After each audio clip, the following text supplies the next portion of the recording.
मलाई मनपर्ने रातो जामा। नयाँ रातो जामा लगाएर गाउँका गोरेटोहरूमा उफ्रिँदै नाच्दै गर्दा मलाई आफू पुतली जस्तै लागेको थियो।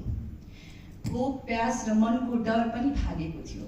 नाच्दै नाच्दै आमाको पटुकीको फेर समातेर मुखियाको आँगनमा उभिँदा नाच्ने आँगन बनाइरहेकी मेरी आमाको पसिना आँगनमै पुरिँदा आमाले आँगन बनाउँछे छोरीलाई यसैमा नचाउने हो। बारदेलीमा बसेर मुखिनीहरूले ठट्टा गर्दै मुखिनीको छोरीले भनी झट्ट मलाई देखाउँदै आमा मेरो पुरानो रातो जामा।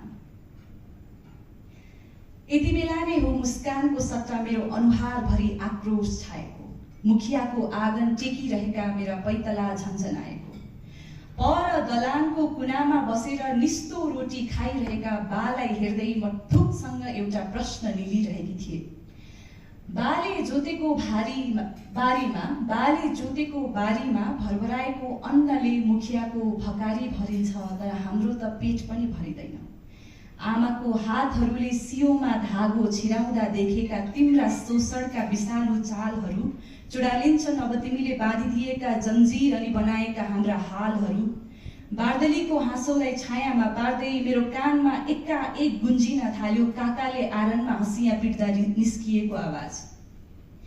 हावामा रन्किएको दमाहा र यी आवाजहरू बने विद्रोहका गीत सङ्गीत र मलाई भने नाच, अझै नाच, मजाले नाच। वर्षौंदेखि जोगाइदिएको आँगनको रमिता चिरेर उदाउनेछ मेरो नाच। अब मैले नाच्ने आँगन मेरो हुनेछ, मैले नाच्ने ताल मेरो हुनेछ, मैले लगाउने रातको जामा मेरो हुनेछ। आमाले थपिरहेको ढुङ्गाले भत्काउनेछन् उनीहरूकै धुरी। नाचिरहेका मेरा पाइतालाहरूले निम्त्याउनेछन् त्यही आँगनमा स्वतन्त्र धुरी। धन्यवाद।